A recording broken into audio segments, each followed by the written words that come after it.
ఒక్కరు కూడా గెస్ట్ ఏంటండి? దాకా రావడం లేదు. ఎక్కడ దిగుతారు? ఇలా అయితే ఈ ఇక్కడే నెల దిగేస్తాను. నా జీతం ఖాళీ అయిపోయేలా ఉంది. మీరేమి ఫీల్ అవ్వట్లేదుగా? చాచా అలాంటిదేం లేదు. అదే లిఫ్ట్కి లిఫ్ట్ సరిపోయింది కదా. Okay cool. కీ ఏమండి? కీ అండి. ముందు ఫైన్ కట్ట ఏమండి? నా కీ అండి. ఏమండి? కీ చూడండి. ఏమండి?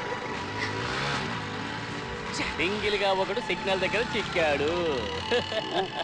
ఏం తమ్ముడు పిలిచావా?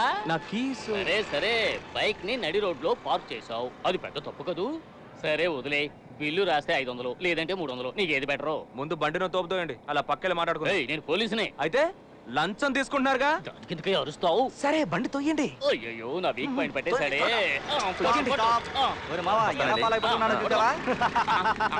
ఈడెవడో ఇంగ్లీష్ లాక్ అవడం అని ఎన్నోసార్లు విన్నాను, కానీ ఈ రోజే మొట్టమొదటిసారిగా చూస్తున్నాను. డోర్ మూసుకొని బండి ఎత్తండి రా.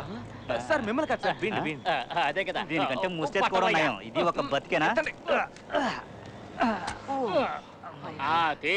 ఏంటి? అదే ఎత్తా అన్నావు కదా. రామస్వామి సార్, ఆ. అది బండి నడు రోడ్ లో ఉన్నప్పుడు ఇప్పుడు మీరే తీసుకొచ్చి పక్కన పెట్టేశారుగా. ఎలా ఉంది మావా? కరెక్టే. నువ్వేనా వాడంటే? ఉండు చేస్తాను. రేయ్, ఏంటి ఇతను కోట కొట్టిన గోతిలా పరిగెడుతున్నాడు? కాళ్ళు చూసావా కటింగ్ ప్లేయర్ లా ఉన్నాయి?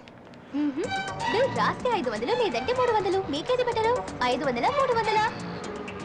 ఏంటి కాలుతోందా? ఆ రోజు నాకు ఇలాగే కాలింది. ఇదిగో నిక్కి, ఇక మీదట నాతో ఇలాంటి టింకరింగ్ పనులేమి పెట్టుకోకు. టింకరింగా? మెకానిక్ కూతుర్లా ఉంది. ఇప్పుడుది దేనికి సార్? బోర్డు చూడలేదా? No parking. ఎవరితో? హేయ్, ఈ బోర్డు తీసుకురావడానికి అంత స్పీడ్ గా పరిగెత్తా? లేకపోతే కత్తి కోసం పరిగెత్తా అనుకున్నావా? అన్ని రెడీగా పెట్టుకుంటారా మీరు? అవును. అది సరే కానీ సార్, బ్యాక్ లో పార్క్ చేసిందే, వెళ్ళి ఆ అమ్మాయిని అడగండి. అలాగా అయితే ఓకే. ఏం బాబా పిలిచావా? అదేమిటో నువ్వు ఎప్పుడు నా కళ్ళలోనే పడుతూ ఉంటావు. నీకు చెప్పవలసిన అవసరం లేదు. బిల్లు రాస్తే 500 లేదంటే 300. డీలా నో డీలా? ఓకే, మంచి పాపమే. ఇలా అప్పుడప్పుడు దొరికిపోతూ ఉండు.